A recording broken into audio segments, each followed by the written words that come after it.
The following podcast contains adult language and themes, so don't say we didn't fucking warn you. You're listening to SarahTalk. It's political. You could run a fucking pet rock against Donald Trump, and I would vote for the pet rock. Yeah. That's where we're at right Yeah. Critical. One of the things that drives me nuts as an atheist is that my polling location is at a church.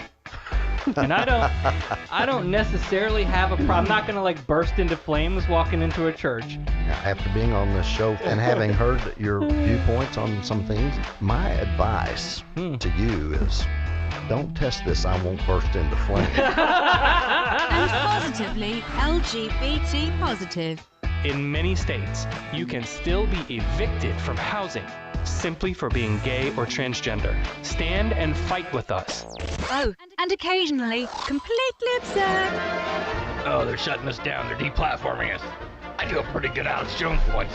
We're turning the frogs gay. Okay, you're sleeping in a child's room tonight because there's no way you're sleeping next to me. That is disgusting. I'm going to have nightmares. And now, from Orlando, Florida, your host, Sarah Austin. Hey everybody, welcome to SarahTalk. Happy fucking New Year. We are back. Woohoo. Back on our routine, finally, I think. I hope. We're back. Guess who's back? Back again. I have stories. I have so many stories to tell. But I thought we'd start with, since you've been gone. Let's talk about Christmas. We haven't done a live show. Yeah, we really have. Really. I'm curious, what did people get? Did you get what you wanted? Is it about that? Our son painted a beautiful painting at school of a penguin, and that's our favorite gift. Yeah. Yeah. It was awesome. So interested to hear what your favorite gift or thing about the holidays was. Dan, I love you. He says I've muted so I don't hear the Alex Jones voice. Is it over? I need to switch some of those out. New year, new theme, right? I got some fun Christmas gifts from the gang at work. One of my coworkers got me a remote controlled Jeep. It's the color of the Jeep that got crashed. And, How big is it? It's about yay big. Okay, good. It's not a big one. Good. Why? I have to bring it home so I can put it in the Christmas box. So that I can put it in the Christmas box and turn it into your ornament for next year. So listen, her idea for every year, Becca's holiday tradition for our family is that everyone gets a new ornament for Christmas. And so, for example, our son got a puppy this year, and so his ornament is a little boy holding a puppy, and it has the names on it. So, so the idea we thought would be funny is we should get a Matchbox Jeep in the color that I had, or close to it, and then take a hammer and smash the backside of it, bust it all up, and then hang it on the tree. With the years, rest in peace. Right. And another gift I got at work was it's like a magic 8-ball, but it's Trump sayings. So and instead of turning it over and the thing rising, floating up through the liquid, it's you just pass your hand over it. I'll have to bring that home. We can play with it on the show. But oh my goodness. you ask it a yes or no question, and then you do that with your hand, and then Trump tells you yes or no. Yeah. In Trumpian ways. Can't imagine why anybody would not want that. And my boss got me this book, Good Night Trump, which is an unauthorized parody. I'll read you just a little bit because it's pretty funny.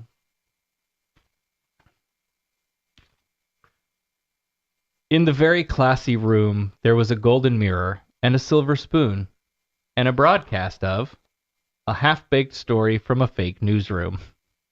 And there were billionaires sending thoughts and prayers, and a pair of manly mittens and 2 grabbable kittens, a big beautiful wall and a Russian nesting doll, a golden seat for tweets in a rush, and a pretty young bunny whom money has hushed. Good night, classy room. Good night, heirloom clan costume. It's funny. Get yourself a copy of it. Good night. Good night, Trump. By Eric Origin and Gan Golan. Yeah. Yeah, it's great. It's funny. The artwork is pretty cool too. Yeah, it is. It's great. Okay, so best and worst of 2018.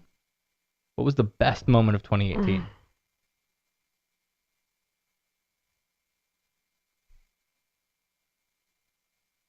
Dan says, I believe that's satire, not parody. Well, it says on the corner, an unauthorized parody. There is a book, Goodnight Moon, I think. Yeah, it's ripped. Yeah, it's based on Goodnight Moon. Or copied from. Right. It is the same. It's a parody of the story. Same, yeah, right. The story the same, cadence and the story. Yeah. Yeah. I think the best moment of 2018.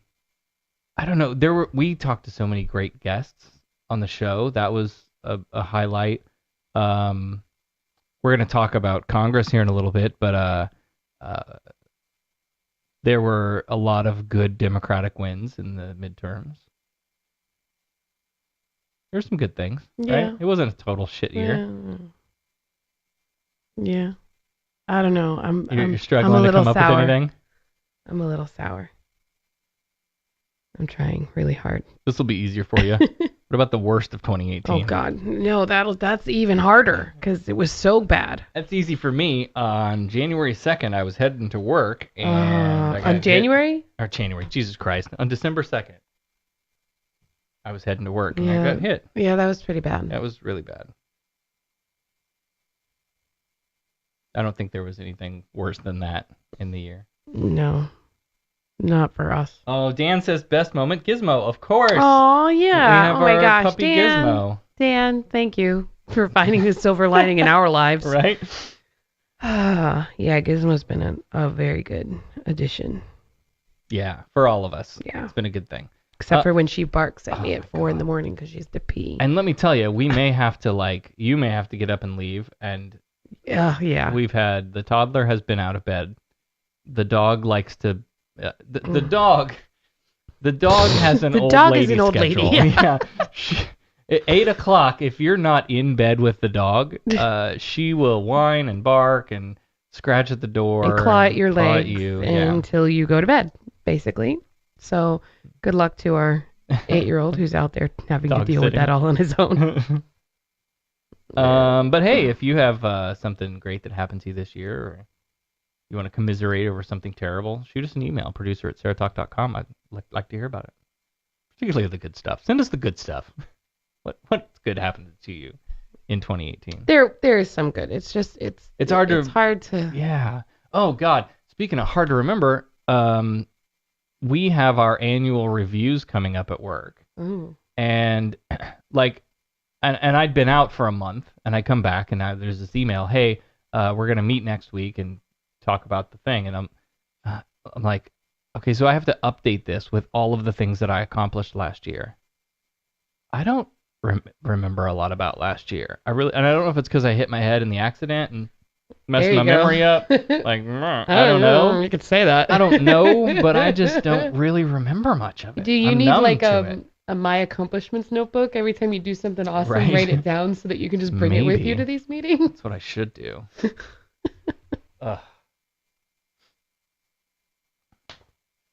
You're right, Dan. Barking because she has to pee is better than not barking when she has to pee. This is true. This is true. No, she's been really good about that. I think she's... What about New Year's resolutions? Are you a resolution person? Have you ever been a New Year's resolution person? I used to be. Really? I think I was too. I can't remember. Now I'm just I have a daily resolution to not kill the children, and a daily resolution to not get in the car and leave and never come back. And I'm trying to do it day by day instead of I feel like people that at the beginning of the new year say, I'm going to do all these things this year. Right. Really, you're either very successful at that because you have the mentality that you can handle that, or you're never going to be successful at that because you just overwhelm yourself right out of the gate. Right. Well, I saw someone post something that I thought was very interesting, which was hey, instead of making New Year's resolutions, let's set goals, Right. right? Yeah. Like, here are some goals. Here are some things that I would like to accomplish, and look at it as a goal. Right. Something to reach towards and achieve. Sure. Not something that, well, it's the first, so I can't eat pizza. Yeah. You know what I mean? Like, What was it? Dax Shepard was on Ellen the other day, and he was talking about how his birthday is like right in this time frame. He's like, it sucks because everybody they're like Christmas partied out, or they're Right. like, and then but now they're on diet. So if I'm like, oh my god. Yeah. That sucks. Like, because he said I can get like 6 people to come to my birthday, and I'm a freaking celebrity, and and that's saying Kristen Bell will be there. Well, But Right. like he was saying, even if he heads with that, like Kristen Yeah. Bell will be at the birthday party of Dax Shepard. It could still only get 6 people because it's just a rough time of year yeah. because everybody's all in there. There's so much. Yeah. I don't know. I was never like that with diets. But like resolutions I used to make would be like, I'm gonna save more money, and I'm gonna, spend less time out on a Friday night. And I think I've accomplished that one. Yeah. Yeah. Yeah, you have. It's been a long time since we've seen a night out. Well, actually, last at week, all, let alone on a last week I Friday. did. I went out of town to go visit my dad, and my brother and I went and saw Mary Poppins. Gracie says, I ordered a pizza for myself on Nice, January Gracie. 1st. Yes. Way to go. That's how you do it. I did get a text for 50% off or something from Papa John's today. I thought about it. Well, that's another thing. Like, so while I've been home, we've been eating like fast food a whole lot more. We have We don't not do eaten that. fast food in a long time. Like, I think pre-children maybe Yeah. was the last time we were like that. Yeah. And was a now, lot. like, it's just so, it's easier to, I mean, everybody eats something different anyway. So it's like, Yeah. and you never know what the kids are actually going to eat. Yeah. You go to Burger King, and child 1 says, I want a burger, and child 2 says, I want chicken fries. And then you get home and you give child 1 said burger, and then child 1 sees chicken fries and says, no, I ordered chicken fries. No, you didn't. That happened in the past week. Yeah. David Torres is in the Hey, chat. David. How are ya? What's up? You come back, Please. man. Come hang out with us. I know you're not that far. Bitch, I'll come pick you up. Anyway. I have another story to tell you. And I didn't tell you this story specifically so that I could save it for the show. Oh my god. I hate it when she does this shit.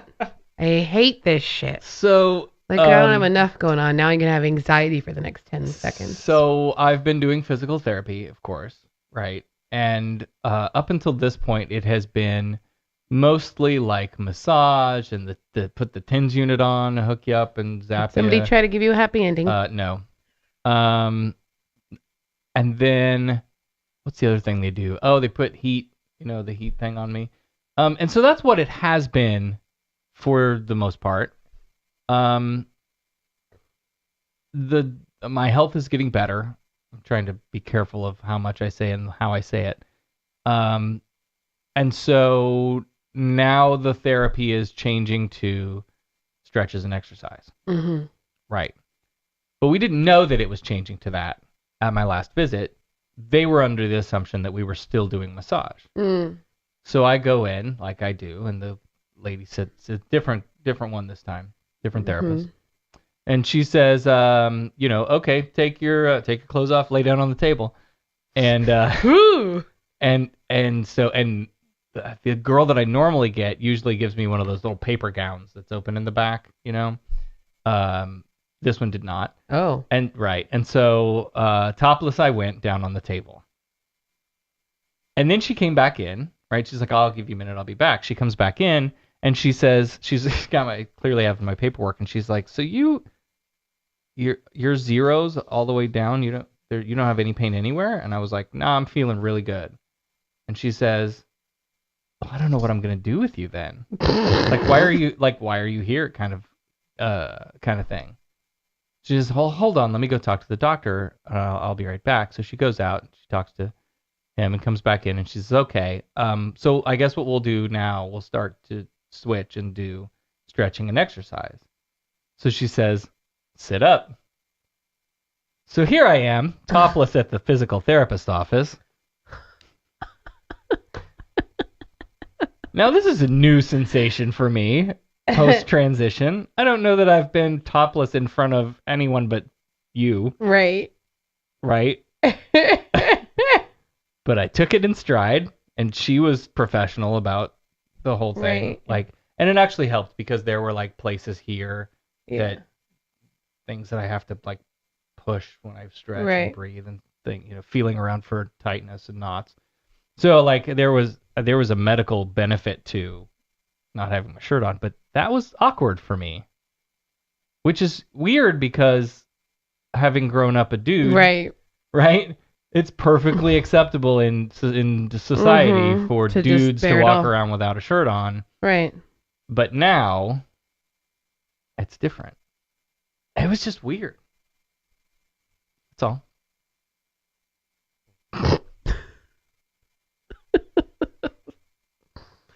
Well, weird, yes. I don't. That's interesting. Yeah. But she didn't give you a gown or anything. Yeah. Makes me wonder, Right. what Or was... or when she came back in and said, so we're not going to do the massage thing today. So I'm going to give you a minute. Put your shirt back on. I'll be right back. Yeah. Nothing. Just sit up. Let's do some That's stretches. so Oh, bizarre. it was so weird. Yeah, I saw that. I don't know Dan if that's doesn't a have thing. one. Yeah. But David does. Must be something. If anybody else has got a weird echo, it may just be David's 1994 Nokia phone. Oh, you're so mean. Gosh, I was trying not to be mean. Is that your resolution? Your goal? No, your I 2019 always goal? try not to be mean to people that I like. Okay. I'm only mean to dirtbags and mangoes. What's your shirt say? This was in my Christmas presents. It says, "I will stab you." I will stab you, and it has a little. Unicorn. Yeah, but But he's got a there's knife a way to on describe his the horn. unicorn. Yeah. He's yeah, very taped sadistic. to the horn. Yeah, but it's got that I know what you're talking about. yeah, the face, the way the eyes are, it's very childlike or there's a David, what's the term for this? I can't remember. There's yeah, it's like an anime thing or something. It's totally David would know. I can't remember what it's called. Anyway. Moving on. Okay, so the government is shut down for a Trump tantrum over the stupid wall. Kauai. Okay. Bless you. He didn't say that. but Your that's what I'm tax thinking it is. refunds will be delayed. Don't know if you saw this news, but the government's What? shut down. Nobody's at work. What the fuck, Who's guys? going to process your refund? But if you owe them money, you still have to pay that on time. Even though they're not paying their workers, and National Park Services is Piling garbage everywhere. Up, yeah. See about the guy that died in the national park? Mm-hmm. Such bullshit. It's ridiculous. And this asshole president we have. Ugh. Okay, go on. But there's some good news. Is there? Really? There is. The 116th Congress has been swearing in newly elected members using more than a dozen books. Of course, Christian America thinks you have to swear in on a Bible, but that's not true. Arizona's Democratic Senator Kristen Sinema took her ceremonial oath of office holding her hand on a copy of the Constitution rather than a religious text, which I think should be standard. Yeah. It shouldn't be, here's your Bible unless you request otherwise. It should be, you're swearing to uphold the Constitution, for Christ's sakes. You might as well hold it while you're swearing. Yeah. Ilhan Omar and Rashida Tlaib, the first two Muslim women to serve in the House, used a Quran. Tlaib went from swearing in to swearing about President Donald Trump within a matter of hours on Thursday. She told the crowd at an event hosted by the progressive group Move On, quote, "And when your son looks at you and says, 'Mama, look, you won. Bullies don't win.' And I say, 'Baby, they don't. Because we're going to go in there and we're going to impeach the motherfucker.'" End Yes. quote. That was the best quote I've heard this week. Republicans clutched their pearls. Oh my God, And, she said the F word. Yeah, and I responded to this online. So fucking what? But I'm gonna share my thoughts here too. I wish these people were as outraged about priests and elders fucking little kids, right? And then their religious cults protecting them and covering up their crime as they are about someone saying the word fuck. Exactly. Democratic House Speaker Nancy Pelosi responded by saying that she doesn't necessarily like that kind of language, but it's no worse than anything the president has said. I love her. Hashtag grab him by the pussy. Like, I love her. How old is she? Could she run for president? She's, I don't know. She's just saying. Elizabeth Warren threw her name Yeah. in the ring, in the running for 2020. Ladies' locker room talk. That's right. Yes. And it's funny, I saw, some dumbass, and it was a woman, too. It really surprised me, that was like, look, our country's not ready for a woman president yet. We need to get things back on track first. And then, She probably also has sex with her husband whenever he fucking pleases. Right. No, She you're probably right. is not allowed to say no. Yep. She probably has to have dinner on the table at 5 o'clock, and that laundry better be washed, bitch. Like, that's the only way that makes sense. Right. And maybe her husband calls her mother. Oh, God. Also, in the new session of Congress news, a new House rules package was passed, with only a few Democrats voting against it. Some of the good things on the list: for the first time ever, lawmakers and House employees are barred from discrimination based on gender identity and sexual orientation. Members and staff are also permitted to wear religious headgear in the House chamber, this all just seems like that should be just normal. That should be standard. Right? Who cares if you wear... Look, I don't care if you wear a ball cap in the chambers, to be honest. Go in there and do your damn job. Yeah. You're right, but... if you can do your job and it's not a distraction to you doing your job, right. Then who freaking cares? Yeah, because I take that back, because then they're going to wear MAGA hats. Don't wear hats and... Yeah, but that's not a don't religious... wear ball caps in the... No, I'm just saying, like... thing. my initial reaction was okay. I don't get really you. care if what you wear. Yeah. If anything, Yeah. like...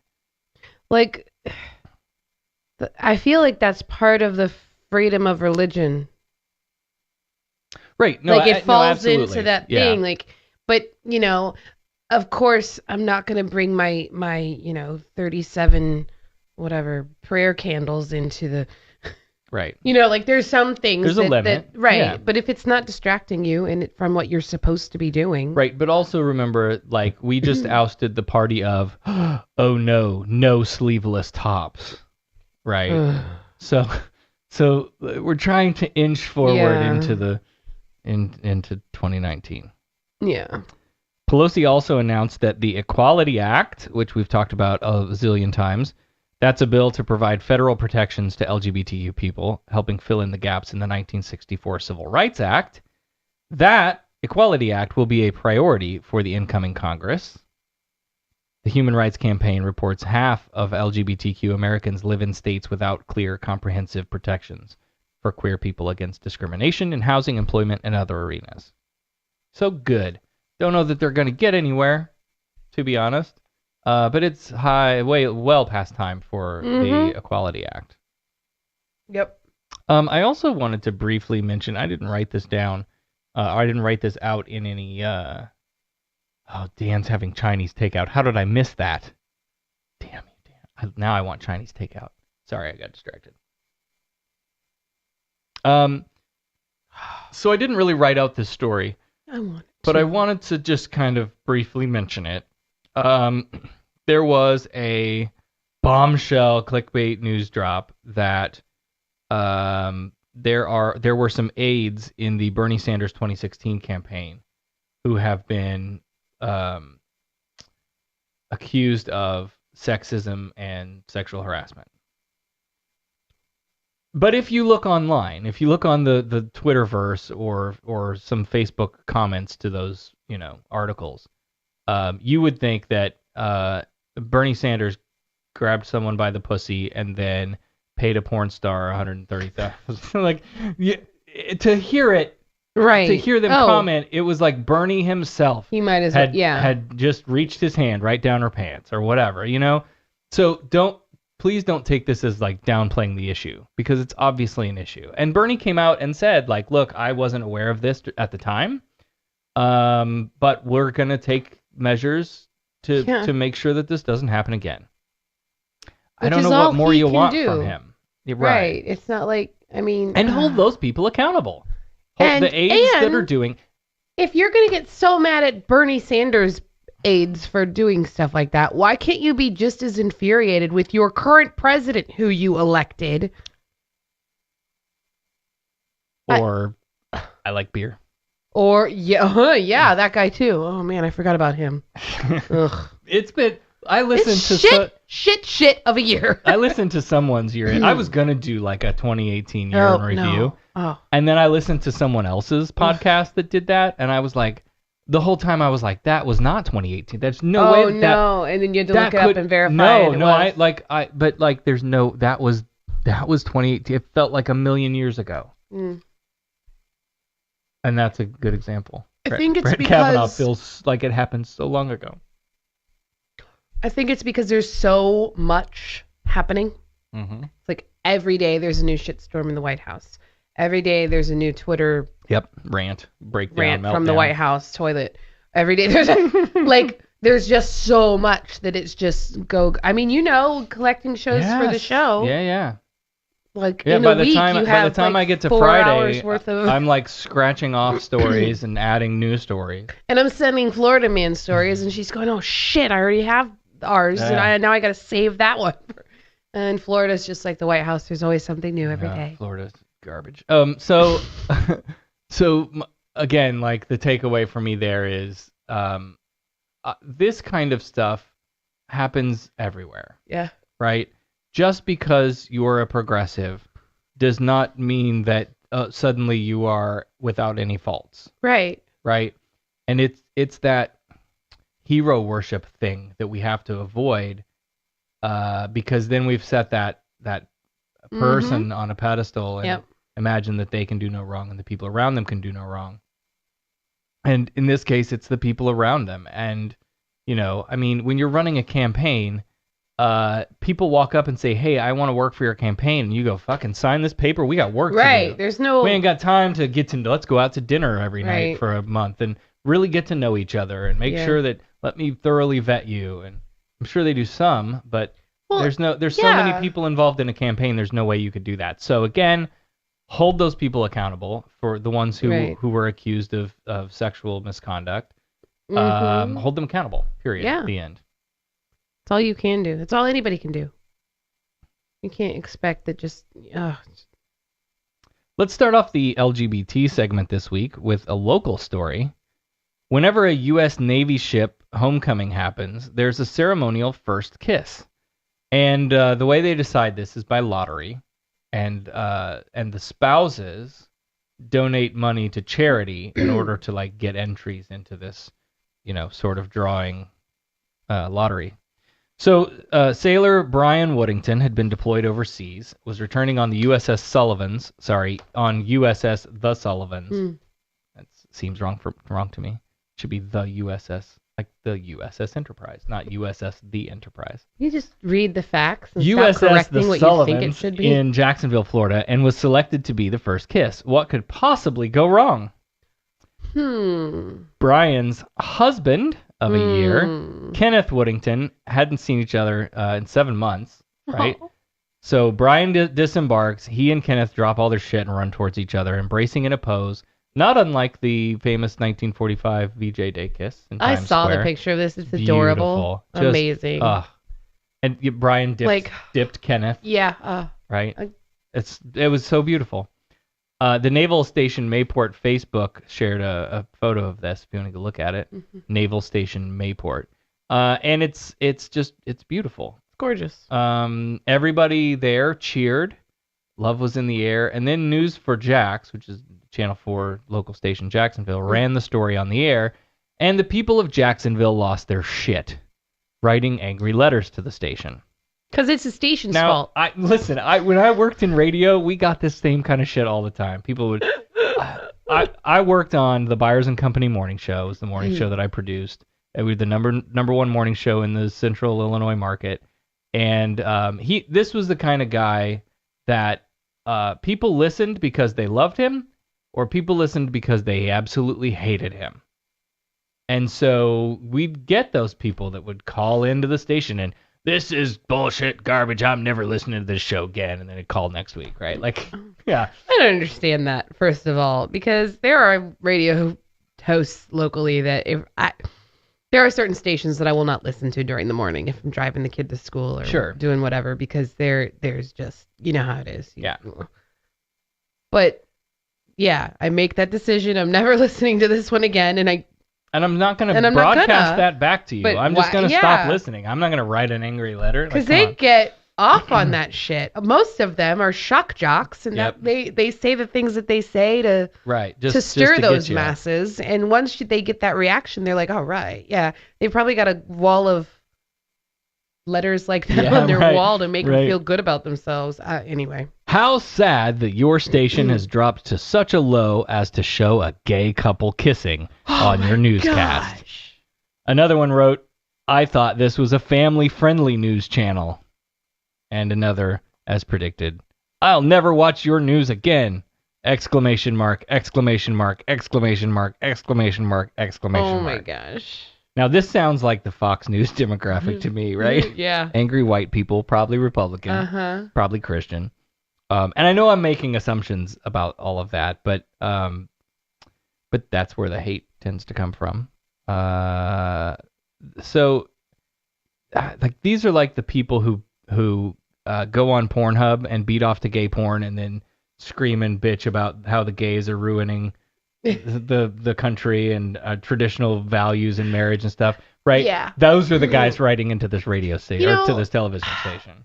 The whole that this is a family that pisses me off. Family Channel or whatever, because what does that even mean? Right. What is inappropriate for the family? What's so inappropriate about two guys kissing? Like, kids see their parents kissing all the time. Right. Kids see gay people okay, so last night I was watching this show on TV, and it was about like tidying up, and they go into different people's houses, and there was a gay couple in one of the episodes, and I was sitting there, and my son was playing iPad, and he looks up, and he's like, hey, wait. And he looks at me, he says, are they gay? And I said, yeah. He goes, oh, and he's watching.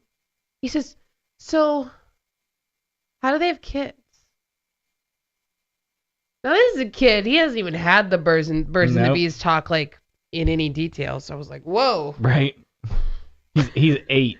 He just knows that typically a woman carries a baby. Yeah. So he was like, well, what if they want kids? And so I explained to him there's ways to do lots that. Of other things to do, yeah. They can adopt, or they can find a woman that would carry a baby for them, or, whatever. He's like, oh, cool. All right. Back to his iPad he went. Yep. Like, kids do not see that kind of stuff and automatically go like into I don't know what they think it does to kids. Right. No. And that and that gut reaction of like disgust is taught. Oh yeah, absolutely. You're right. That's not something that kids look at and just automatically go, ew, gross, two guys kissing. Right. They say that because they've heard their parents say shit like that. Or their friends. Right. But not because they actually think that. And, So the couple said they've gotten a lot more support than hate. They said the Navy has been very supportive. And the spokesperson for Naval Station Mayport said, this isn't the first same-sex ceremonial kiss, by the way. Like, this has happened before. Not a big deal. Get over yourselves. Right. Here's a fun turn of events. 7 years ago, Ohio Republican Governor John Kasich removed gender identity and expression from the state's anti-discrimination policy, which had been put in place in 2007 by his Democratic predecessor. Well, last month, whether by a change of heart in Whoville, which grew his heart 3 sizes, or because he leaves office in a month and doesn't have much to lose, Kasich issued an executive order reinstating the prohibition of discrimination against workers in the state and job applicants based on gender identity or expression. So it's an executive order, so it's not, quote, the law. But it does allow state employees to file complaints with the Ohio Civil Rights Commission to investigate claims of discrimination, which could result in disciplinary action against the offenders. So I think that's a great thing. Yeah. Now, he's leaving office, right? So, of course, incoming Governor Mike DeWine, also a Republican, could just reverse it again. Of course. But a spokesperson for DeWine said that no decisions have been made yet regarding any executive orders. But it makes me wonder, right? So DeWine is the incoming governor, but also the outgoing Attorney General of Ohio. Okay? He was the Attorney General, ran for governor. I wonder if this isn't calculated. Right? So, like, if Kasich makes the executive order, he takes all the backlash that there might be from the Republican Party, from the sheeple, instead of DeWine. Right? Like, if DeWine is the Attorney General, from a legal perspective, it makes me think, like, did he recognize, okay, no, this really is legally, we should do this, even though it's not popular among our party. But I don't want to do it when I get in office. So will you take the fall for me before you leave? Yeah. I mean, that's a little tinfoil hat for me. It is a little, out there but for it you. just makes me wonder, like, how much of this stuff is... Jones? I won't do the voice, Dan. I promise. I thought about it for a minute. I don't know. So I don't know if that's a thing or not, but it just made me wonder, like... it wouldn't surprise me, but... yeah. Well, the 2016 Republican National Party platform document says, "We emphatically support the original authentic meaning of Title IX of the Education Amendments of 1972. It affirmed that, quote, no person in the United States shall, on the basis of sex, be excluded from participation in, or be denied benefits of, or be subjected to discrimination under any education program or activity receiving federal financial assistance." That language opened up for girls and women a world... Listen to what the GOP thinks they get the right to say about women. That language opened up for girls and women a world of opportunities that had too often been denied to them. You're still denying opportunities to women, GOP. That same provision of law is now being used by bureaucrats.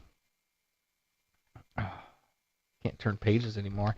And by the current president of the United States. Now, this was Barack Obama at the time. This is 2016 when this was published. To impose a social and cultural revolution upon the American people by wrongly defining sex discrimination to include sexual orientation and other categories.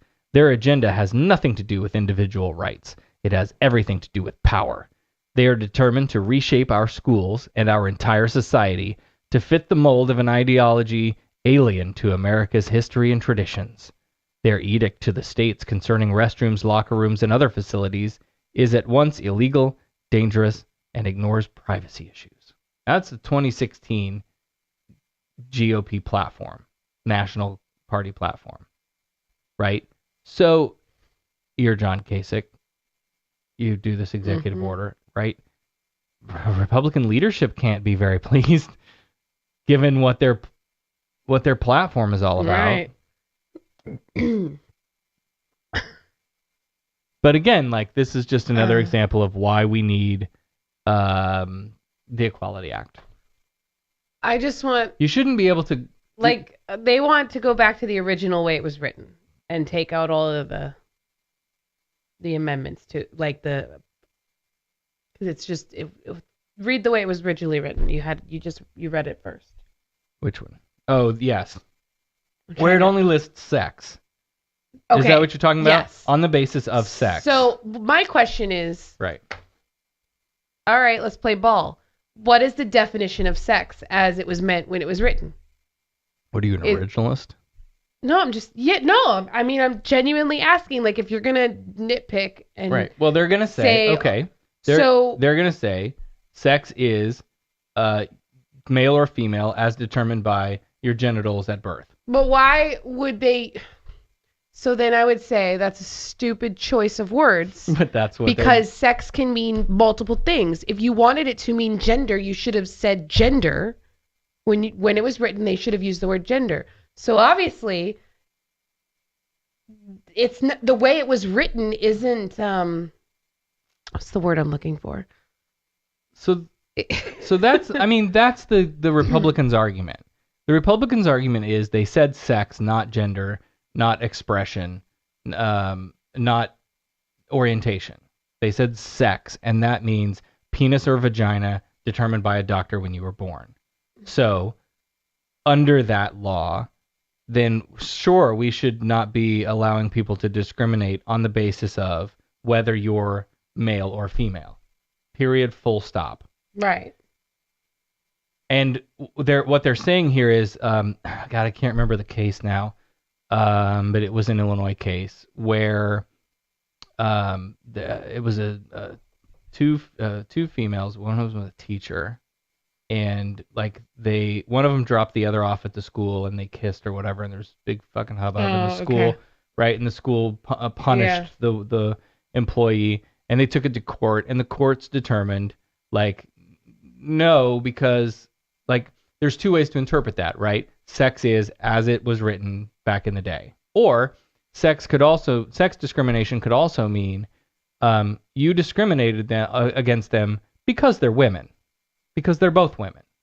Because had that been a male and a female, nobody would have batted an eye. Right, a husband and a wife, right? Nobody would have said anything.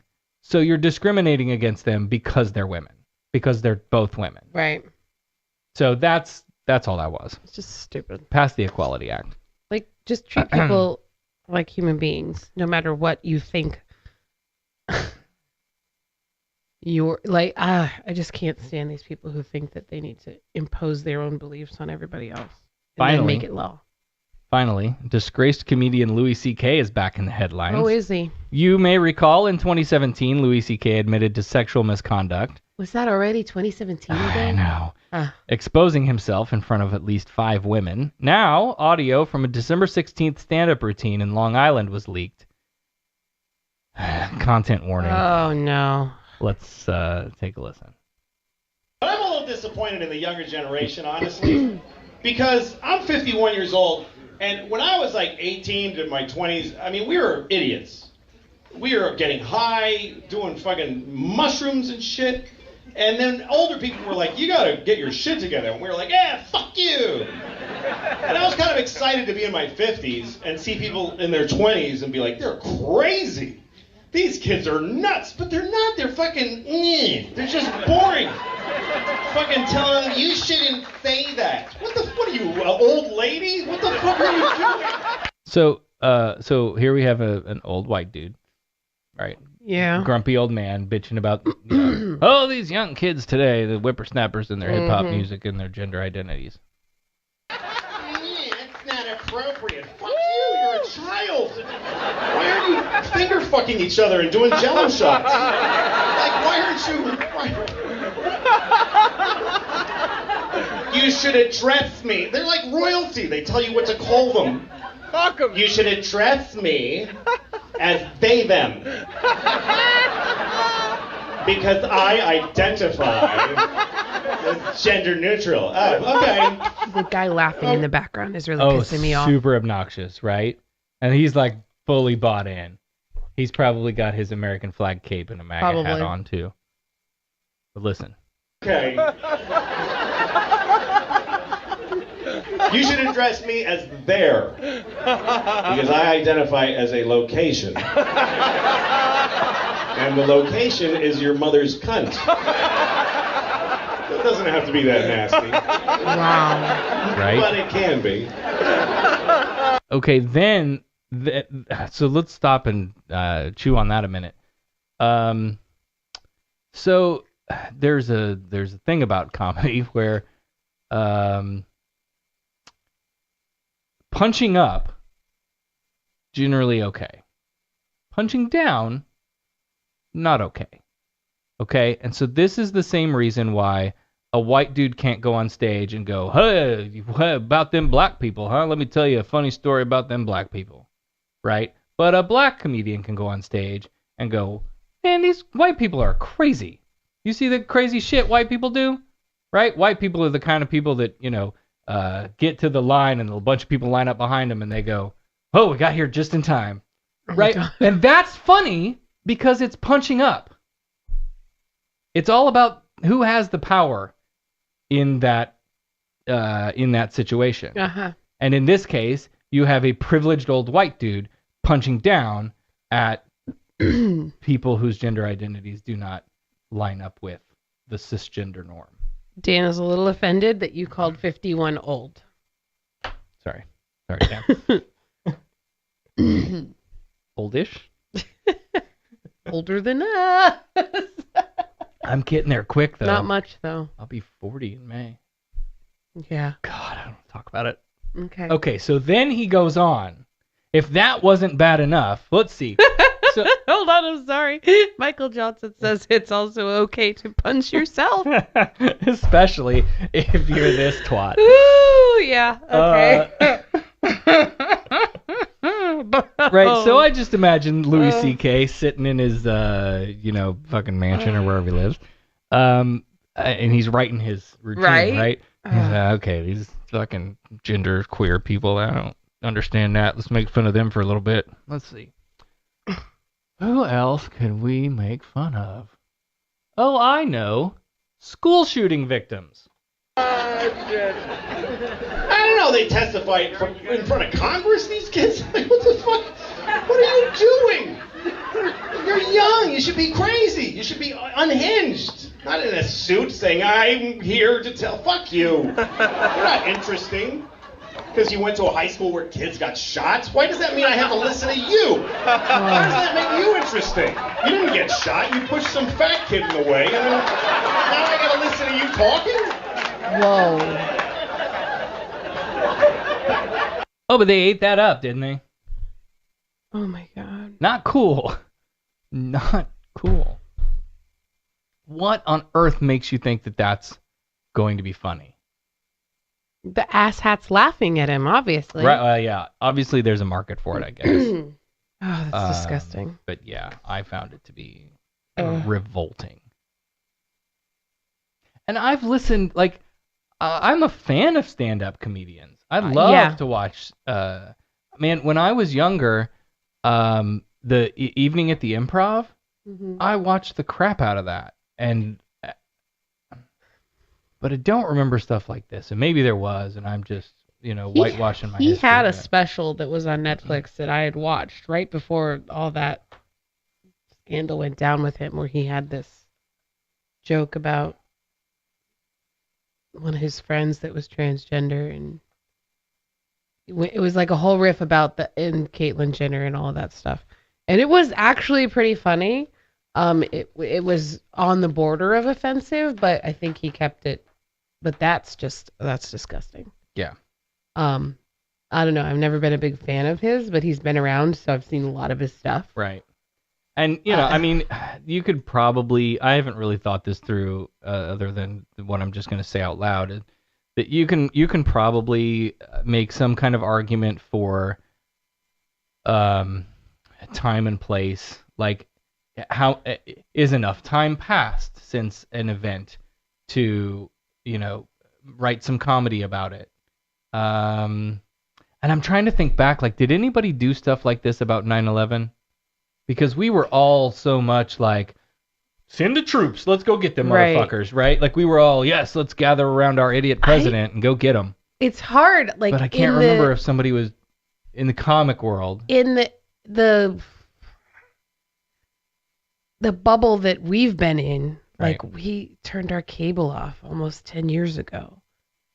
And so it's Netflix or Facebook. That's what, you know. Yeah, right. But I don't know. I used to watch whatever Comedy Central would play, the latest stuff. But now the only stuff I see is the Netflix specials that these comedians are doing, because it's easy and accessible. And then if something gets shared and goes viral on the interwebs, and it comes across my timeline, so I really don't know, right, how much it's changed in the last 8 years. And I don't really remember after 9/11, because I was still very much into the religious thing. Oh yeah. So I didn't even, if it wasn't G-rated, I wasn't allowed to watch it, so I couldn't tell you. Yeah, I just wonder. I don't know. Interesting. Hey, let's do this. Let's take a little quick break here. Okay. I have some religion in the news stories coming up. Of course. I also have Florida Man. All right. I know everyone has missed the Florida Man. And another one of these involves a little bit more of my return to work story. You guys have no idea how glad I am she's back to work. I'm trying to just tell you the little bits and pieces that I can. And one of these days when the legal nonsense is over and settled, then maybe I'll do a full... I hope it gets settled. All right, quick break. We'll be right back. You're listening to SarahTalk.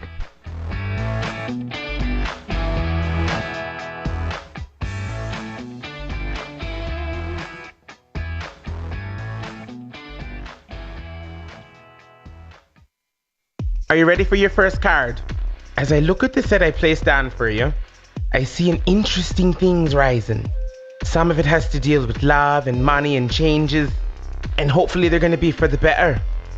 Now your first card represents your situation, maybe some problems you've been having, maybe a little bit about yourself. Your first card is sorrow. This card is letting us know that there is some type of disruption in your life.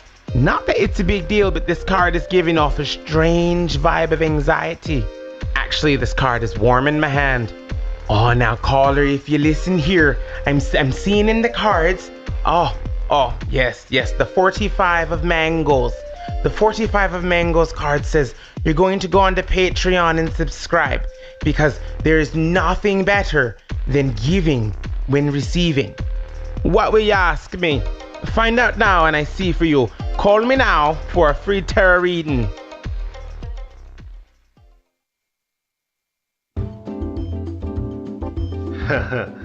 Sarah must have hit the wrong button and turned the elevator music back on. Hey, we can hear you. Can you keep it down? You can hear me?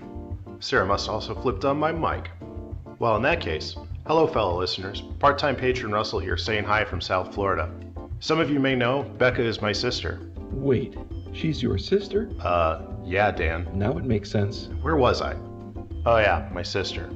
She's one of my closest friends, and seeing her and Sarah happy together putting on this awesome show is really special to me. So I just wanted to thank you all for listening and supporting SarahTalk. And to my fellow patrons, special thank you for helping this show to continue to grow. Speaking of Patreon, if you're not a patron, why not? It's simple and easy. Just log on to www.patreon.com/SarahTalk and pledge today. Hey Sarah, can we get back to the show now?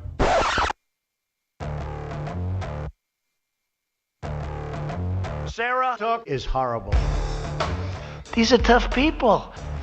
They prey on the vulnerable.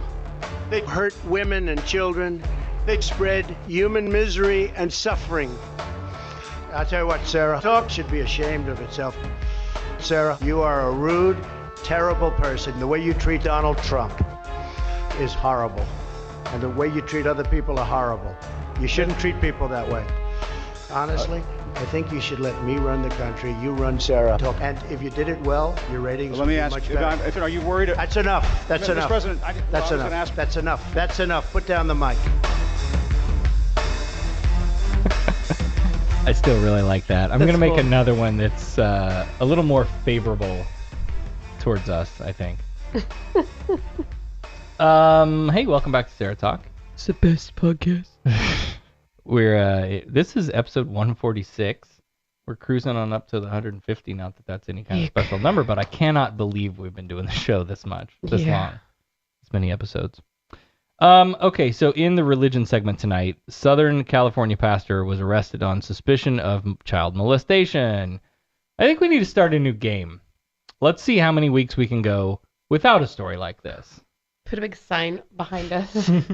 0 days since. Oh, that's terrible. Like you guys know the workers' comp sign? Yeah. We should put one of those up in every church. And then at least when you walk in the door, you know whether you're at a good church or a church you need to run from. Wow. Because I'm sure there are churches that would have not 0. Right. Sure. Just saying. 66-year-old John McFarland was arrested in December in Fullerton, California, for an incident that allegedly occurred while he was visiting relatives.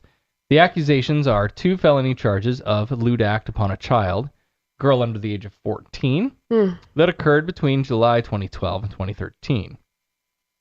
July 2012 and July 2013. Authorities with the Fountain Valley PD believe there may be additional victims. McFarland is a pastor at Orangethorpe United Methodist Church in Fullerton, and prior to 2014 served as the head pastor of Fountain Valley United Methodist Church for 26 years. And he worked as a chaplain with the Fountain Valley Police Department. You don't say. From 1993 to 2014.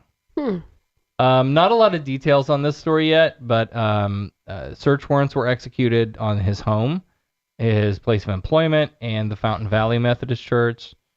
News release from Fountain Valley PD said, there is evidence that McFarland abused other victims during his time as a pastor in Fountain Valley and Huntington Beach. And hearing is scheduled for January 16th. This needs to stop. It really does. Over these freaking stories. Right? And again, like, where's the outrage outside of our, outside of like the atheist humanist circles that we obviously get outraged about this stuff. But, it just makes me mad because we do these stories, we hear these stories, we see these stories all the time. And, I love my mom dearly, but I went and visited with her. My dad's back, and I went to see him, and I got to see everybody because they're all down south. And we got into it, and she was just, why does Sarah always pick on religion? I was hoping you would tell this story. And I'm like, well, because there's not much else you can do. Well, I wish you'd tell the happy stories. I'm like, by all means, if you've got any, send them our way, because we're getting really sick and tired of week after week after week of hearing these stories about kids getting molested and raped and abused. Right. I wish we could have some happy stories, and we do. Sure. But it's like there's so much negative that it all outweighs the positive. Right. I'm just so tired of these stories. And this is all systemic. This is these churches hide the people they doing it. They protect them. Yep, they're completely protected. I just lost the hearing in my left ear. I did too. That's fun. Oh, well then maybe it's not just me. Yeah. Oh, there we go. That's better. Oh yeah. For a minute there, I was like, I'm gonna need to see a doctor. No, I noticed it too, and I was like, is it me or is it funny headphone? I have this, and this comes from my days in live radio. I have this like, we don't talk about technical difficulties unless we have to talk about the technical difficulties. Right? I don't like pointing it out if I don't have to. Which is really fun when you mix that with having worked at Disney for 10 years, and it's like experiencing technical difficulties. Right, except you can't say that. But you gotta like make it magical. Right. Like, oh, Winnie the Pooh and Piglet are out playing in the 100-acre wood. They'll be back soon. It's Tinkerbell had to sprinkle some more fairy dust on the Peter Pan boats to make them fly. Okay, I'm gonna have nightmares tonight. Flashbacks.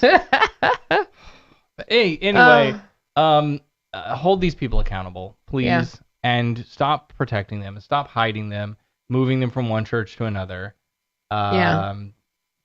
It's got to stop. If I were a pro-church person, if I were a person of faith, a believer, I would want that solved too, because that's what brings reproach on Jehovah. Okay, but seriously, right? Yeah, you're right. You're tarnishing the brand of the Catholic Church when in Australia and England and Canada and Pennsylvania, all of these sexual assault cases are unearthed. Now wait. That damages the brand. According to my mom, whenever you bring these up, I have to defend and say, but what, I don't even know how to defend it. Which is what I said. Like, how can I defend How do you facts? defend... How can I say, oh, that's not true, when I know that it is, because Sarah doesn't give me theories and opinions without facts to back them up. Right, and when I say a flippant thing, that you can go research it and call me out if I'm wrong. I am okay with my opinions being challenged, and I will be happy to change my position if shown better logic, better evidence, better reasons. Exactly. Happy to. I just want to say that I was So told you have that to when you start, making fun and saying things that aren't true, that I should totally correct you. And I'm like, I can't correct. I'm truth. just saying. You have two. See, now you're just gonna get me going. You have two possible scenarios. One of them is we're gonna let the elder stay in the church, and we're going to stand up and make a speech where we say he's been punished, but for a undisclosed thing, but he asked for forgiveness and apologized, so he's good.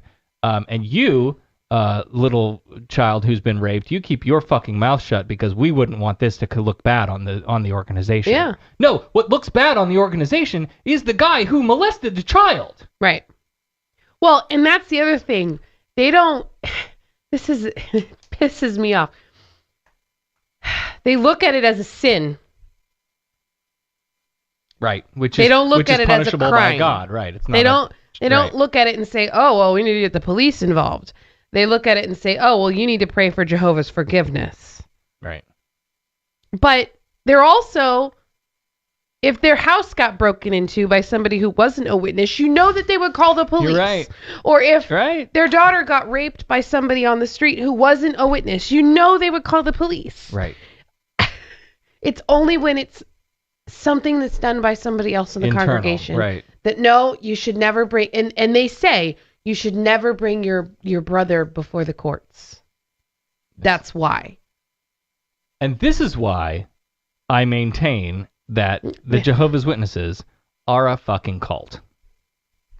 Next. From NBC News, West Virginia mom says her daughter was bullied after they balked at a Bible class in public school. Ooh. Now, we haven't been talking a lot about Project Blitz since it first made the news, though I do have some updates for you on that in a minute. But this was one of their goals, right? Get Bible classes in public schools. We have to learn about the traditions in the Bible that formed America. So this story is about a first grader who, according to the article, was placed in a coat closet with another student who also didn't have a permission slip to take the class. And the teacher and the pastor who run the class gave them iPads to amuse themselves during the 30-minute class. So first, I'm sorry, pastor? The teacher and the pastor? Okay, so we have a pastor in a public school teaching a Bible class. Do we even really need a West Virginia? What year? Why do we have a West Virginia? Are we in? 1823. What? After that was the first day. After the first day, the girl was sent to the library or a computer lab to entertain herself during Bible class. The mother, who identifies herself as agnostic, said they offered her... We're all agnostic, by the way. I'd be happy to get into more of that if you want to hear more. Who identifies herself as agnostic, and they offered her no alternative education during that time. When the girl was in 3rd grade, she said the bullying started.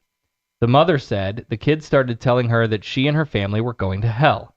One girl saw a Harry Potter book the girl was reading and slammed it down on her desk, yelling, "You don't need to be reading this witch magic stuff.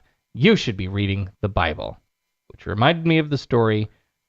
Will you tell the story about your brother? And the... Oh, yeah, okay. Right now? Yeah. Oh, okay. Sure. I'm sure I've told this story. I'm sure you have, but it reminded me of this When we story were about your brother. We were little.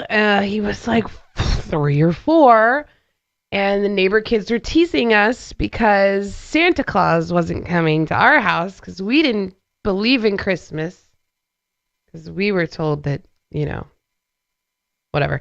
Anyway, so this girl, she was like a year younger than me, so she's 3 years older than my brother. And she's teasing him hardcore that, oh, well, Santa's not coming to your house. Nah, nah, nah, nah, nah, nah. And so he said, yeah, well, you're going to die in Armageddon and you're not going to get to live in paradise. So nah, nah, nah, nah, nah, nah. And then neighbor dad, who was like 7 foot tall. Oh, shit. Oh, he was not amused. He didn't think it was funny at all. He got really angry. And then he was like, really, yeah, it was awkward for... Anyways, 20 years.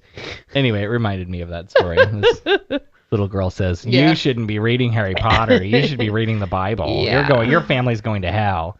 The funny thing about that is, like, they tell the kids, your friends the kids you go to school with, that's your own personal territory, and you should always, like, try to preach to them. Well, so, like, you would be encouraged, and anything you said at school, you could count that as preaching time. Right. Well, and I'm not gonna be able to remember the verse off the top of my head. But that's biblical. It says that you should always be prepared with with a defense for your faith. Yeah. Well. Yeah, because your faith is crap. Yeah. Oh. In 2016, she transferred this girl to a public school in Real, Virginia. Again, I still don't understand why we need a West Virginia at all. And in January 2017, they and another family filed a lawsuit against the Mercer County Public Schools, and the school suspended the class.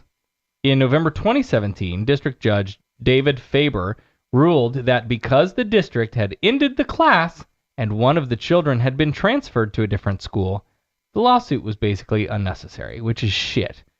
Look, it took me from January to November to even get a ruling on this thing.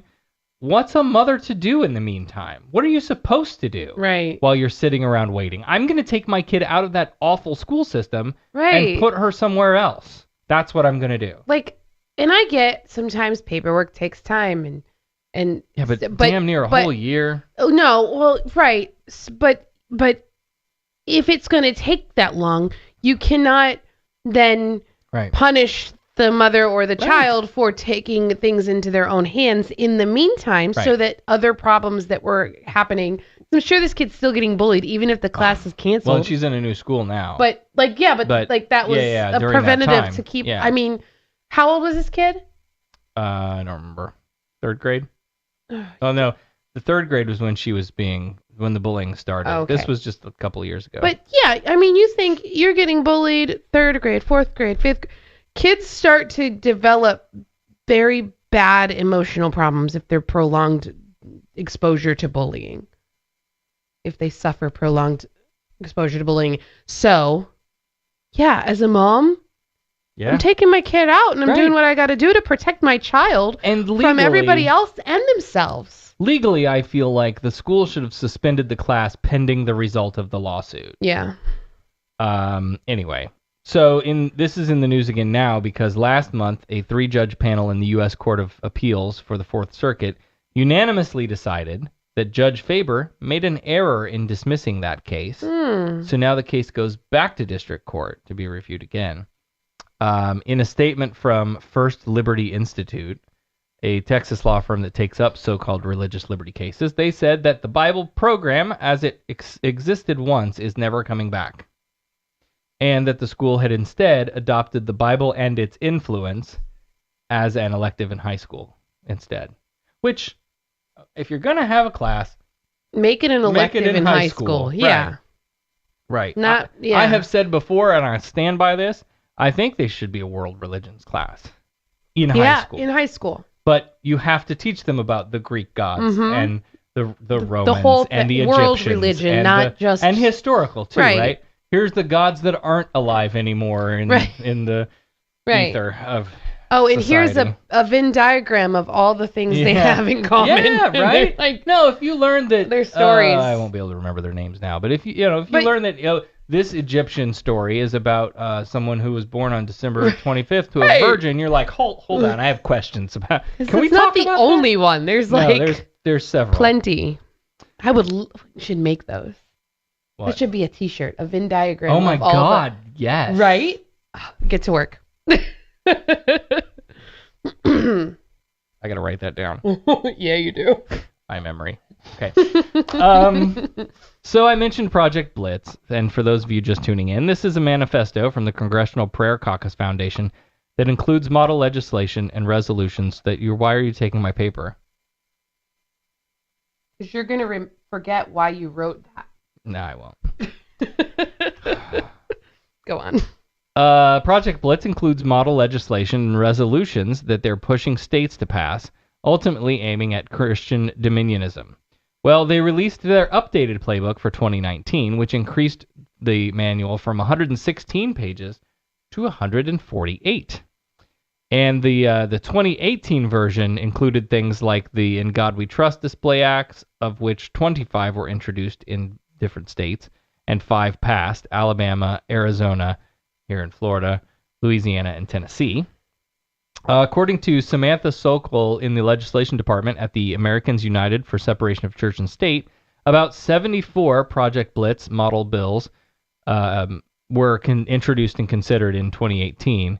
More than 60% involved promoting Christianity in public schools.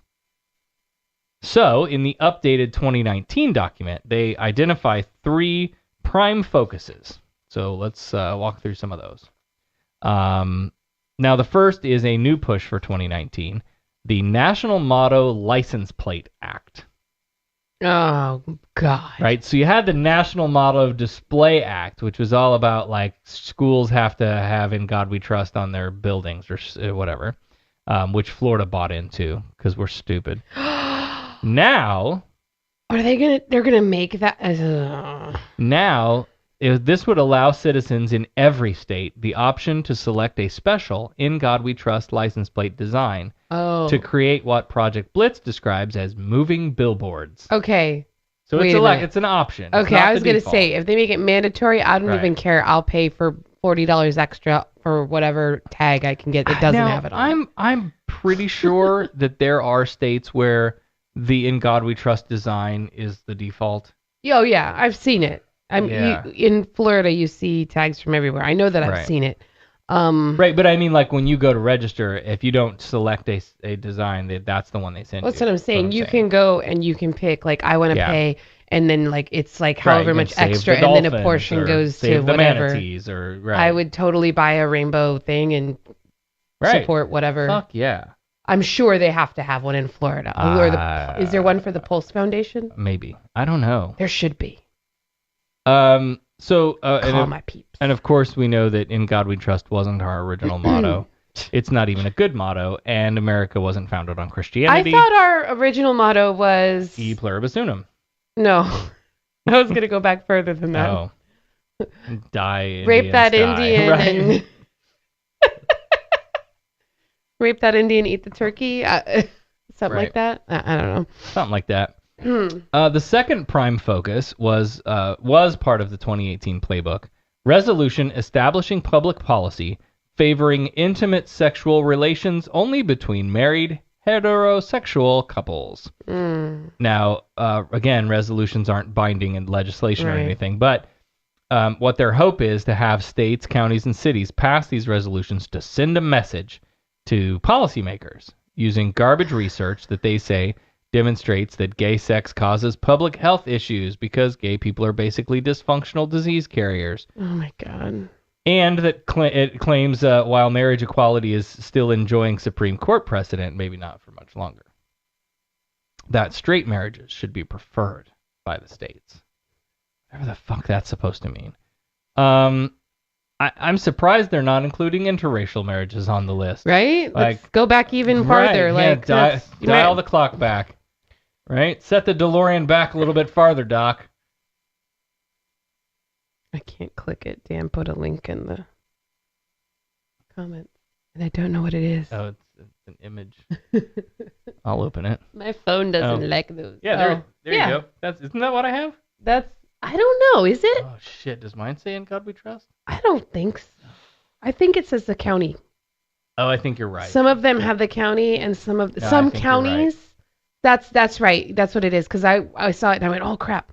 But some counties have their name instead of the motto. Like it'll say like what county you live in. Right. Orange County. And other counties default to the motto. Right. So I'm surprised that we don't have thinking about Polk County. Yeah. No kidding. We need to watch that though when our tags. Well, especially if you go replacing a vehicle, you might need to be getting a new tag. Did they give you that tag? Yeah, they did. Okay. I don't even want to think about it. I just thought about that. You're making me think of more things. Okay, so Anais, is that how you say that? Says hi. Hey, how's it going? Yeah, I know who that is. It's Anna. Anna. She only said hi to Sarah, so whatever. I don't know if you've all met or not. No, I don't think so. It doesn't matter. I'm here. I'm a human too. You can say hi to me. I'm just kidding. I've completely lost my place. This train is derailed, babe. In the script, where the hell was I? You were talking about the motto and what's the motto with you? That's the title of the episode. And I'm right not there. even drinking alcohol because there is none left. I don't know where the alcohol went, but somebody drank it. I think you need to start marking the bottle when parents are in town. Okay. All right, we were on the second. What were we talking about? Oh, the In God We Trust thing. We just finished the text. Oh yeah, the heterosexual married couples. Yeah. Right. Yeah. Okay, so the third prime. Jesus Christ. Can you tell we haven't done this thing live in a while? The third prime focus is enforcing federal law mandating compliance by public schools with free speech guidelines. And doesn't that sound like a mouthful? So a lot of this one is about ensuring that students are able to express their religious beliefs at school by praying, reading the Bibles, wearing religious clothing, which, by the way, all of this is legal already. Like, you can do that. Nobody ever said you couldn't. Young students. We've talked about several stories over the past year where schools have gotten themselves in hot water, including the school I grew up in back in Illinois, for coaches, teachers, and administrators participating in or leading prayer. Legally, students can pray on their own in groups in classrooms before football games, but school employees can't get involved in any way, and a prayer can't be made over like the loudspeaker before the football game. Now remember, in the 90s, I was leading a student Bible study group. I organized the group. I organized a Meet Me at the Flagpole event at my school. And then I studied the law around this, and I knew what my rights were, and none of that has really changed. All the things that I had the right to do as a young Christian student, students still have those rights now. Nothing has changed. And this won't give you anything new. Right. They're using a fear-mongering tactic that, and the sad part of it is that so many people that are wrapped up in the religious aspect of life, if you will, buy into that because they're already afraid that if they don't act like good little Christians, they're going to burn in hell. And so the fear is already there. So they're just building off of that fear that's already there, and it's a very sad exploitation. And when you roll this ball forward into the document and other things they want to do, what they really want to do is make it so that school officials can join in, or lead the group, or lead the prayer, which is bullshit. And they also want to create a legal defense for schools when lawsuits like that pop up. Like, I remember we covered one story last year where they were trying to get the state attorney general would have to defend the school if one of these lawsuits came up or something. That's what they'd like. Also new for 2019, a section titled Talking Points to Counter Anti-Religious Freedom Legislation, which include things like the term gender identity has no fixed meaning and, by definition, is the product of an individual subjective determination that may conflict with how the individual objectively appears to others. Because of its subjectivity, the term can be used by an individual in a temporarily inconsistent manner, and legislation based on its use is vague and violates due process. Oh my God. So this is the fight against sexual orientation and gender identity in civil rights laws. So stupid. Because they're arguing these things are just too vague, and there's too much disagreement over what that means, and you're not taking into account the scary bathroom privacy issues. Did they not go to school the day that we learned about compound words and how you can find out the meaning of compound word by looking at the meaning of the two? So I'm not going to go through this whole thing again, obviously, but that's some of the highlights of the new stuff and I'll put a link to the new, the 2019 version, so you can print it out and read it on the shitter if you want. Use it to wipe your ass. I don't care.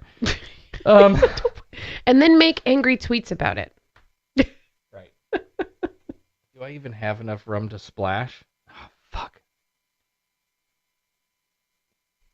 I'm just going to pout. get through the show. Come on. I want another drink. Well, you don't have. You got some whiskey in there left over from election night. Yeah, but it's honey. I don't know, honey whiskey and Coke. I don't know. And just drink the honey whiskey. It's too strong. Well, then stop complaining. Can't handle it. Okay, so let me sidebar into another story about my return to work process. So, and I think I mentioned on the last episode or in the group, on the Facebook group, you should be a part of that. If you're not, just look up SarahTalk podcast listeners on Facebook and join. We'll let you in. You have to answer the questions, though. Yeah, you do. Pick me. In order to clear to return to work from my medical leave, even though it was personal injury, which is so silly, I had to see a doctor chosen by my employer, right? So I walk into this place, and in beautiful scripty cry-cut lettering font above the desk, it says, "Extending the healing ministry of Christ, body, mind, and spirit." And I made the joke that, like, sitting in the waiting room, I had to plan out various escape routes in case a priest came out that door with, like, anointing oil or palm ash or something, and trying to get me to convert to Jesus. Repent and believe in the gospel. But, like, can I please have some actual sciencey, medicine-based care, please? Can I, like, actual science-based care? No, you're not allowed. Why I gotta get Jesus in my doctor's office? What? Why does Jesus have to be anything? That's all. Like, this happens, all right?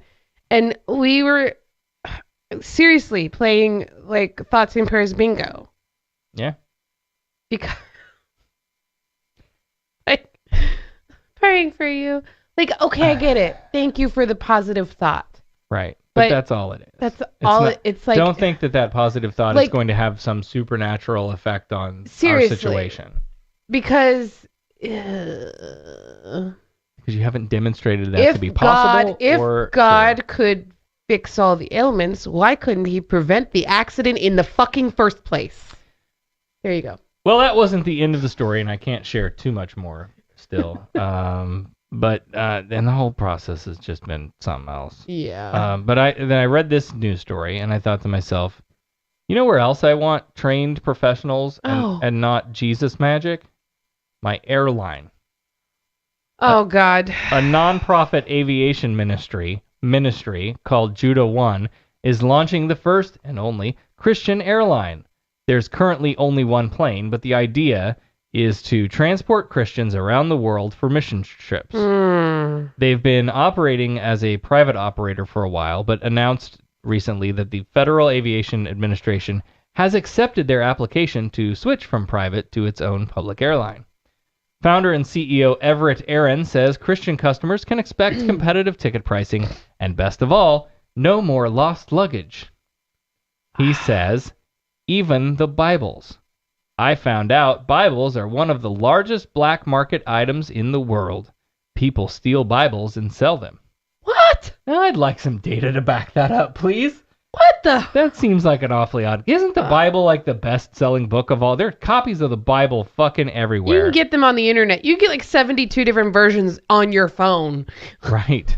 But if you're in the country that you can't do that, and you go to the black market. Yeah, I guess. But seriously? Right.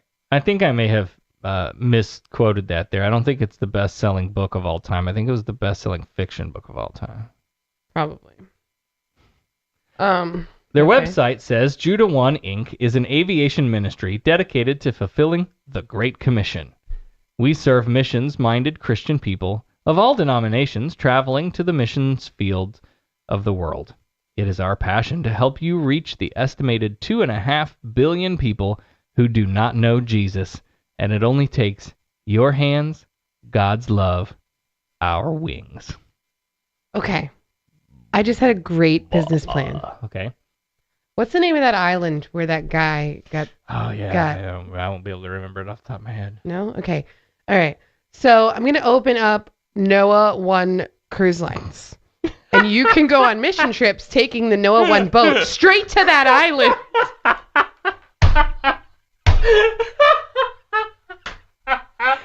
And your boat's going to look like an ark. Okay? Oh, yes. Right? Please do this. Oh, okay. Another T-shirt design. Hey, if you're, With beautiful scenes. if you're an artist, we could use some help here. Oh my god. Oh. Oh, it would be so good. That would be like the quickest way to end Christianity. Just boatloads Just going into ship them off into that island. Oh man. Whew. Okay. Well, if nothing else. Rare I have a sadistic and evil thought, but that was a pretty good one. Oh man, that was great. Well, if nothing else, this all brings new meaning to that Jesus is my co-pilot bumper sticker. I want to know why it's Judah. Like, who is Judah? Because you said Judah and I heard Judas. No, Judah. But it's Judah. So who was Judah? I'm not doing Bible study tonight. We gotta go. It's Florida Man time. Fine. Okay. That's much better anyway. Florida Man is brought to you by our top patrons. Part-time patron Russell, Mandy Imus, rhymes with Schmamerd Schmillis, a.k.a. John of the Wayward Willis podcast, Lamont, and Dan. We love you all so much. Thank you for supporting the show financially. You are amazing. Let's get to the Florida Man. To the Gatormobile. Let's go. Atomic batteries to power. Turbines to speed. Roger. Ready to move out.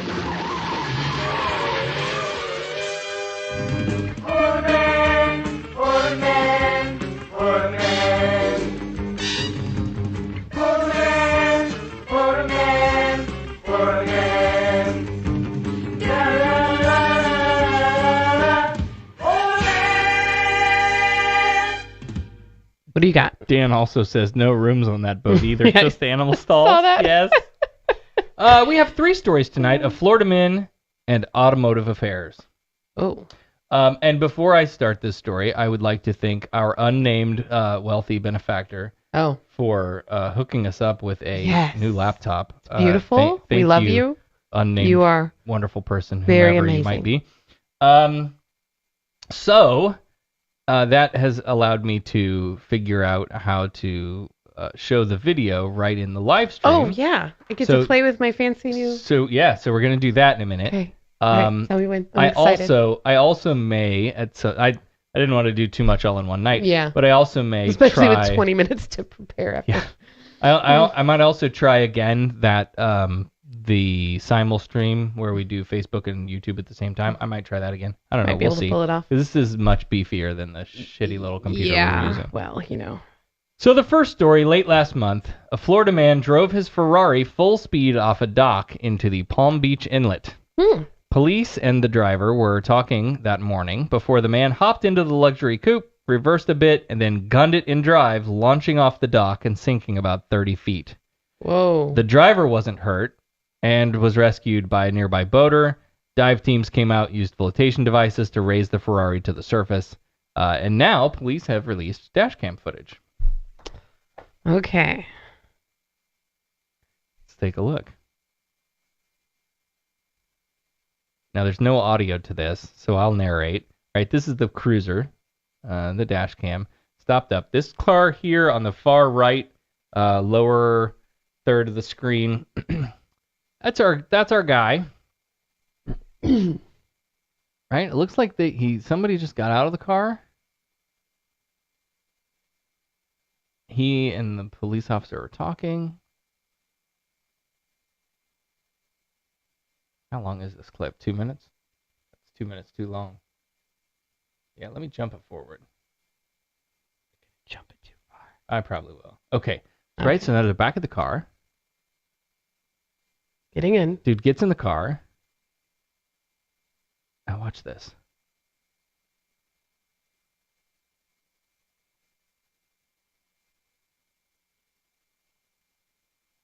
You're going to see lights come on.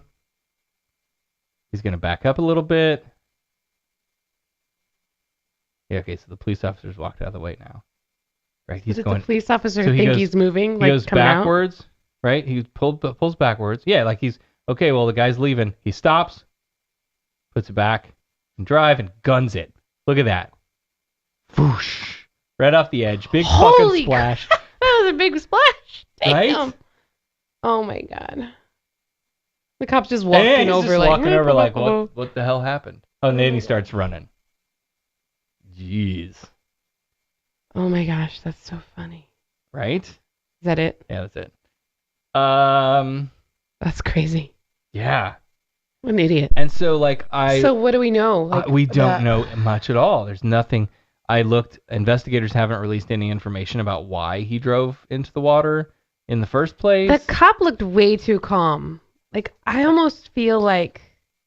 Yeah, I don't know. Did he know this guy was going to do that, or... I have no idea what the details he knew the guy was going to move the car. That was obvious because he moved out of the back, from behind it. Right. But then, Right, what was the nature of their conversation? Right. Right? Was the officer being like, no, come on, man, get in your car and go. Right. Just get in your car and leave. And he saw him back up, and he was like, all right, well, he's leaving. But officer didn't walk back up to his car. He kind of walked off to the other side, and there's, a whole gate there. Right. But then when the car took off, he didn't even come back into the screen until the car had already splashed, and he wasn't like...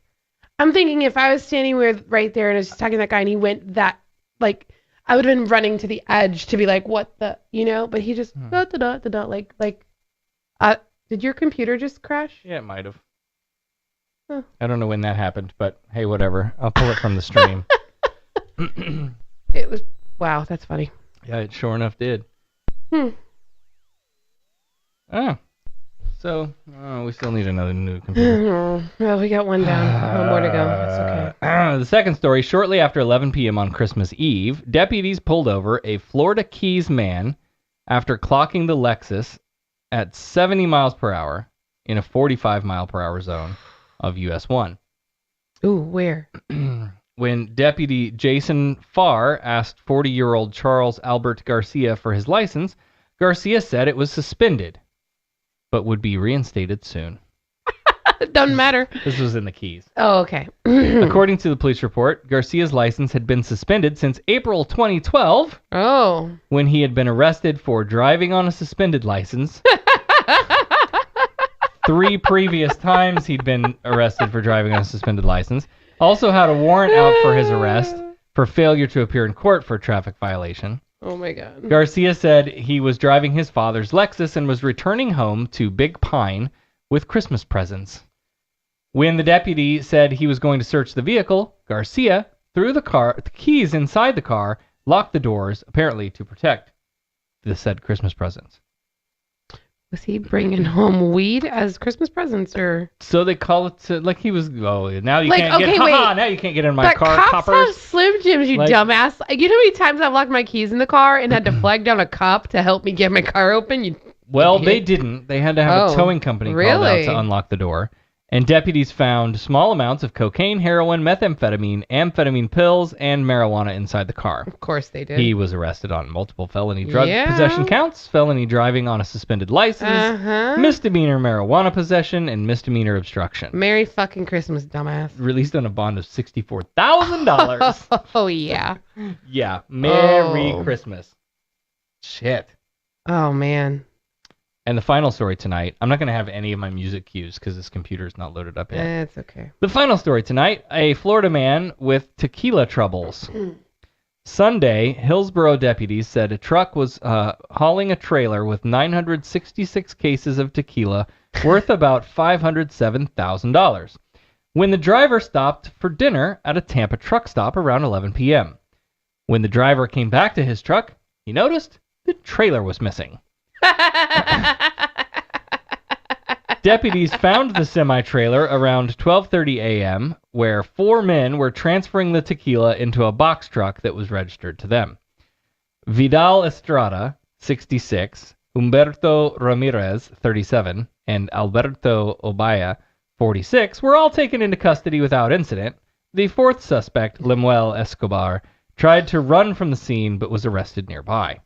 All 4 suspects face burglary and grand theft charges with a value of over $100,000 or more and resisting an officer without violence. Obaya also faces charges of possession of a controlled substance. I missed it. What city was this? It's in Hillsborough County. Tampa.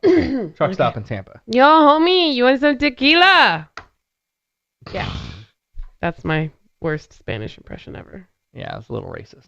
No, it wasn't. I grew up in Miami. I can do that. There's punching up. When you're in Miami and you're a white girl, it's punching up. Trust me.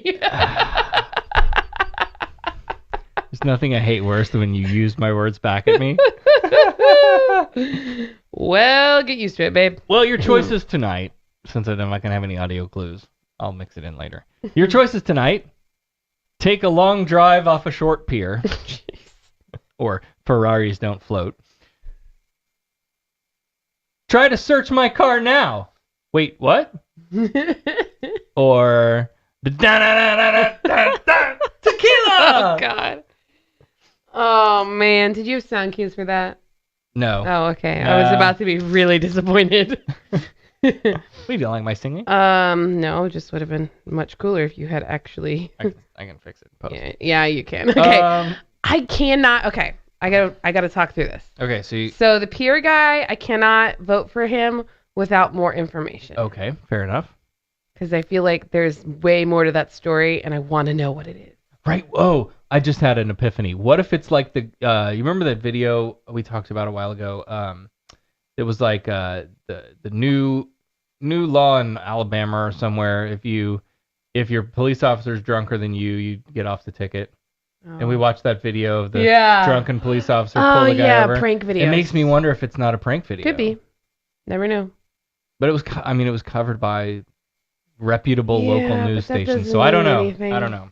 It doesn't mean anything. Reputable local news stations also covered a story that I was going to use and didn't, because then it was updated to... See? And that story was this kid went into a... you remember this? Kid goes into a library, public library, with a virtual reality thing. Oh. And he's watching porn on the virtual reality, but he didn't have the headphones plugged in. So he's sitting in this group of people and like moaning and screaming plays out into the room. Oh my gosh. And all they're doing, like these schmucks that do this YouTube thing, and they're just recording people's reactions and stuff for the clicks, right? For the likes. But he acted it off as if it were legitimately like the librarian comes up and is like, "Excuse me, sir, we can all hear that." And he was like, "Wait, what? What, you can?" And like ran outside. Right, so it might be some stupid stunt video. Right. You're right. You're right. I could have been duped. Dan says Ferraris don't float. All right. And Anais says tequila. Tequila. And okay, so I think, oh man, I think I'm gonna go with tequila. Yeah, I kind of like that one too. I like that one. I think you're right. I think we need more information about the... I feel like we need a follow-up story for the guy on the pier. Like, I'm going to try to do some research and see what I can find out. Okay. And maybe we'll have, like... We should put all of these Florida man stories that are not a story enough into a separate category. And I can have Becca's Corner and I can give you more information. Hey, so let's wrap this up. It's time to go to bed. Wrap it up, put a bow on it. I mean, if you want to, like whatever floats your boat. We are just happy to be back live on our regularly scheduled time. Almost thought it wasn't going to happen because about 7:45, the door opens and it was a 3-year-old. The baby. But fortunately, she went back down pretty easily. So let me tell you real quickly before we go about some things that are coming up. Alyssa, if you recall, I did a New Music Monday episode featuring a couple of her songs. She's a local artist, and so we tentatively have her scheduled to come in studio. That will be so much fun. One of these nights, and this month, and hang out with us and do the show. And then I was reached out to by a couple of other musicians. That's cool. Who were looking to be... Well, another one of them is local. Yeah, also. Very good. So queer musicians. And I think that would be great. I would love to talk to them and find out more about their stories and what they've gone through and where they've come from and how that influences the music that they do. So look for some more of that coming up. If you're a local listener, I created the first event for the Polk County Atheist Group. If you are in Polk County and you would like to be a part of this group, on Facebook. It's a Facebook group. It's Polk County Atheists and Secular Humanists, which I'm not sold on the name. We might change that once we have enough people to vote. But anyway, that's how you find it. Send me an invite to join that and answer the questions, and we can get you in the group. Can we call it Polk County Heathens? No. I mean, we could. I think the idea is to be something that is what's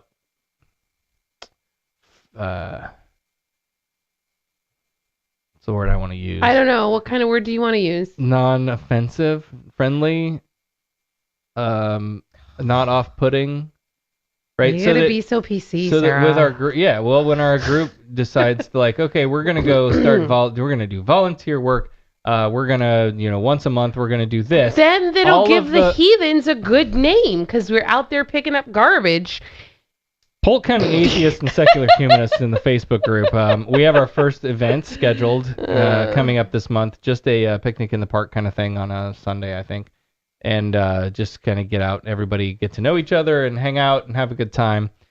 So if you are local to us here in Polk County, Florida, and you want to be a part of that, please join. We'd love to have you. Okay, Annie, I'm gonna mess up your name. I'm so sorry. You say Anna. Anna. Okay. She said you should do it like this more often, and I'm not sure if she means the Facebook Live or what she's talking about. But if you mean the Facebook Live, usually we're here on Saturday night. It's just been a crazy month. Let me say that again. Should do it like this more often. That's what she said. What? I can't do anything with this one. Anyway. Hey, so that's... Yes, Facebook Live, Saturday night, 8 o'clock. Yep, we're back on track. So that's what's going on here in the world of SarahTalk. I've been chatting with some other people, trying to get some guests lined up. If you know of anybody that you would think would be interested in doing an interview on the show with us, let us know. Producer at SarahTalk.com. You can also send us an email and all of that stuff. What's the other thing? The phone number, 224-40-SARAH. 224-407-2724. You leave us voicemails, record bumpers for us. Thanks to our wonderful patrons. If you'd like to join our great group of patrons, get access to early episodes, patron-only content, the video vault, and more, head to patreon.com/SarahTalk. And if you can't do that financially, we don't mind that. That's okay. But you can also help us out. Give us some love. Go to Apple Podcasts, Google Podcasts, wherever you listen to the show. Give us a 5-star review and share the episodes.